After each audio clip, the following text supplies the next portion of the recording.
గత 5 సంవత్సరాలుగా తమ ఆరోగ్య పరిస్థితి బాగాలేదని చెప్పి ఇప్పటికే అధికారుల చుట్టూ తిరిగినా కూడా అధికారులు పట్టించుకోవడం లేదంటూ గత సంవత్సరం నుంచి తన భూమిని సేల్ డీడీగా రిజిస్ట్రేషన్ చేసుకున్నటువంటి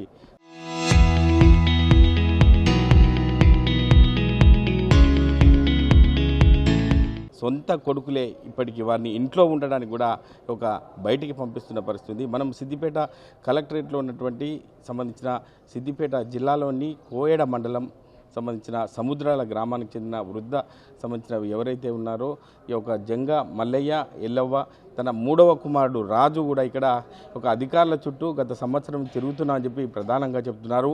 వారు చెప్తున్నటువంటి ఒక ఫ్లెక్సీని చూసుకున్నట్టయితే వృద్ధులకు బ్రతికే హక్కు లేదా, అధికారులారా మాకు విషమిచ్చి చంపండి అని చెప్పి ప్రధానంగా ఒక పెట్టుకొని చూస్తున్న పరిస్థితి ఇది. ఇంట్లో నుండి తల్లిదండ్రులు గెంటేసిన కొడుకులు సంవత్సరం నుండి పట్టించుకొని అధికారులు అని చెప్పి ప్రధానంగా చెప్తున్నారు. 5 సంవత్సరాల నుండి అనారోగ్యంతో పోరాటం, మా సొంత ఆస్తిపైన కొడుకుల దౌర్జన్యం అని చెప్పి ప్రధానంగా ఒక వృద్ధ దంపతులు కూడా చెప్తున్న పరిస్థితి. మరి అధికారులు ఎందుకు ఫిర్యాదు చేసినా పట్టించుకోవడం లేదని చెప్పి ప్రధానంగా విమర్శిస్తున్నారు. మరి అధికారులు వారికి ఎందుకు కొమ్ము కాస్తున్నారని చెప్పి ప్రధానంగా చెప్తున్న పరిస్థితి. 3వ కుమారుడు జంగ రాజు ఉన్నారు. చెప్పండి, అంటే ఎందుకు అధికారులు పట్టించుకోవడం లేదు, ఏం చెప్తున్నారు మీరు పోయినప్పుడు?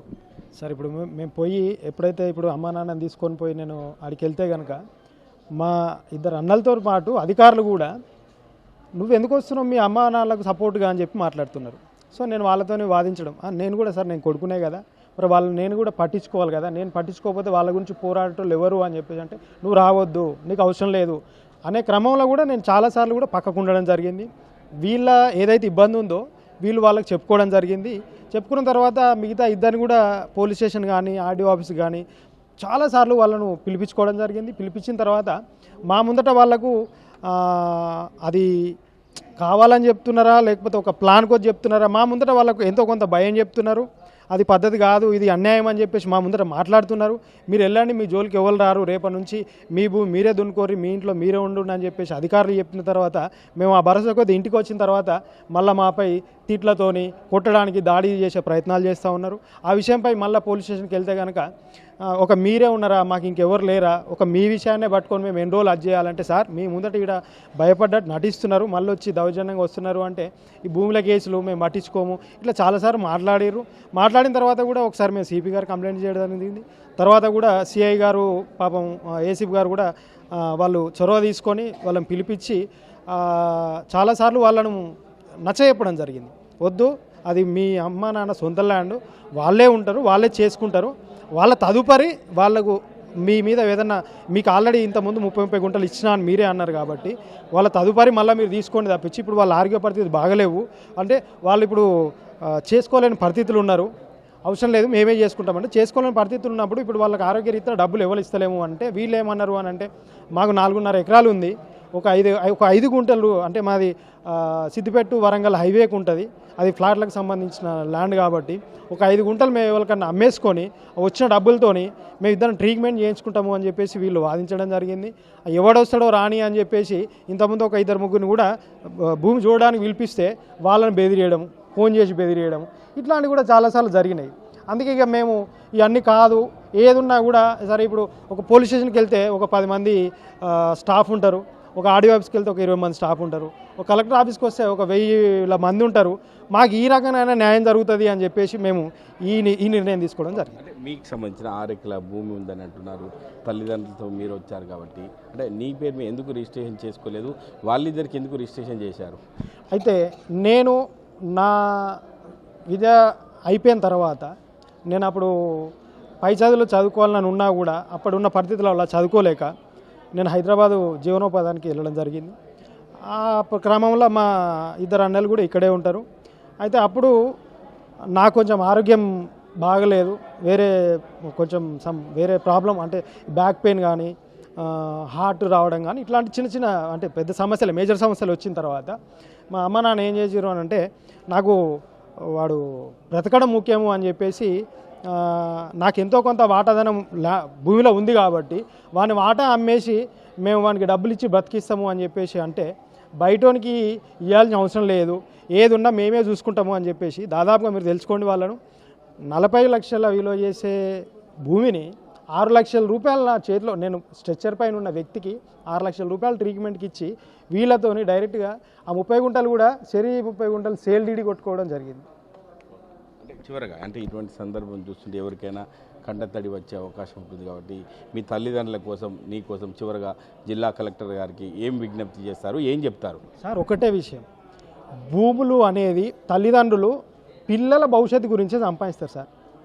అట్లా అని చెప్పి తల్లిదండ్రులను బ్రతికుండగానే సంపేసి భూములు గుంజుకునే దుస్థితి రావద్దు అనేది చెప్పి నేను కోరుకుంటున్నాను. ఎందుకంటే అధికారులు ఖచ్చితంగా ఇప్పుడు ఒక యువకులు ఒక దగ్గర గొడవ జరుగుతుంది అంటే పోయి కొట్లాడే శక్తి ఉంటుంది, కానీ ముసలిళ్ళకి ఆ శక్తి లేదు. అధికారులను నమ్ముకొనే ఇవాళ ముసళ్ళు ఈ వృద్ధులు అనేది వాళ్ళు భూమి మీద బ్రతుకుతూ ఉన్నారు. సో నేను ఏమంటున్నా అంటే ఏ అధికారి దగ్గరికైనా వృద్ధులు అనే వాళ్ళు వచ్చినప్పుడు కనీసము మనసుతో ఆలోచించి వాళ్ళు ఇక్కడికి రావాల్సిన అవసరం. సరే ఎవడో పక్కోడు అనామకుడు కొట్టిండు అని పోతే తిట్టిండు అని పోతే అధికారులు ఆలోచించాలి, కానీ కన్న కొడుకులే కొట్టిండు తిట్టిండు అని పోయే దుస్థితి ఏ తల్లిదండ్రులకు రావద్దు అని చెప్పేసి నేను కోరుకుంటాను. మీరేం చెప్తారమ్మా? అంటే ఇటువంటి పరిస్థితి చూస్తున్నాం, గత సంవత్సరం కాలం పాటు అధికారుల చుట్టూ తిరుగుతున్నారు కాబట్టి అంటే ఏం చెప్తారమ్మా? కొడితేనే ఇట్లా అయినా నేను, ఆయన ఆరోగ్యం మంచిగా లేదు, నా ఆరోగ్యం మంచిగా లేదు, 4 సంవత్సరాలు అవుతుంది, పిడు సత్తుంది, నడుము నొప్పి ఆపరేషన్ అన్నారు, తీసుకొచ్చారు. నాయే పైసలు 2 సార్లు వచ్చారు వాళ్ళు, నాయే డబ్బులు ఇంత బర్రెలు ఉండే ఉండే ఇంత భూమి దున్నుకున్నాం, వాళ్ళకి మనిషికి ఇంత దున్నుకుంటానికి ఇచ్చినాం, దున్నుకున్నారు. ఇప్పుడు నేను 20 గుంటలు ఉంచుకుంటే 20 గుంటలకు నీళ్ళు పెట్టకపోతే ఆయన మబ్బులో పోయి పెట్టమని చెప్పిండట. ఆయన చెప్పినా కానీ ఆయన నేను అద్దాను, నన్ను రాత్రి పోకు పొద్దున్నాక పెడితే వాళ్ళని ఏమన్నా అంటే మనం అడగచ్చు కానీ నువ్వు తెలందాక ఓకానంగా పెట్టుకోమన్నారు. ఆయన బలవంతం చేసిపోయిండు నన్ను గొప్పడి. పోతే ఆయన బండి వేరే కాడ పెట్టి నువ్వు దొంగతనం కరెంటు పెట్టేందుకు వచ్చినావా అని ఇద్దరు కొట్టడానికి వచ్చిండ్రట. ఆ రాత్రి తెల్లందాక ఎవరు ఉంటారు బాంచను, పొద్దున్నాక చూద్దా కొట్టడానికి కొట్టిండ్రు కానీ నన్ను కొట్టిండ్రు, ఆయనను కొట్టిండ్రు చెప్పుతోని, నన్ను కొట్టిండ్రు చెప్పులతోటి కొట్టిండ్రు, తిట్టిండ్రు కొడుకు ఇద్దరు. కోరుకుంటున్నాం అంటే ఇప్పుడు జరిగిన పరిస్థితి చూస్తున్నాం, నీకేం కావాలని కోరుకుంటున్నావు? ఏం కావాలంటే మీరు ఎట్లా న్యాయం చేస్తే అంతే బాంచాను. మాకు ఉందామంటే ఇల్లు లేకుండా అయిపోయాయి, ఇప్పుడు మాకు పైసలు డబ్బులు ఉన్న కాడికి అయిపోయినాయి, అంతే బాంచాను. ఇది పరిస్థితి. మాకున్నటువంటి 6 ఎకరాల భూమి ఉన్నా కూడా ఉండడానికి ఇల్లు లేదు, కొడుకులు పట్టించుకోవడం లేని చెప్పి గత సంవత్సరం కాలం పాటు అధికారుల చుట్టూ తిరుగుతున్నా మాకు ఎవ్వరు కూడా న్యాయం చేయడం లేదు. పోలీస్ స్టేషన్లు తిరిగినా కూడా పోలీసులు మమ్మల్నే వేధిస్తున్నారు తప్ప మాకు న్యాయం జరగలేదంటూ ప్రధానంగా ఈ యొక్క వృద్ధ దంపతులు కూడా చెప్తున్న పరిస్థితి. ఏది ఏమంటే అధికారుల చుట్టూ తిరుగుతున్నా మరి ఎందుకు పట్టించుకోవడం లేదు, మనం వేచి చూడాల్సిందే. కెమెరామెన్ ఎలవరితో మహేష్, RTV, సిద్దిపేట జిల్లా. చరిత్ర సృష్టించినోడు ఇప్పుడు ఆ చరిత్రని తిరగరాయబోతున్నాడు. అబద్ధాల గోడల్ని బద్దలు కొట్టి నిజాలను రాగా మీ ముందుంచబోతున్నాడు. నిజమైన వార్తల కోసం వెంటనే డౌన్లోడ్ చేసుకోండి రా యాప్ని.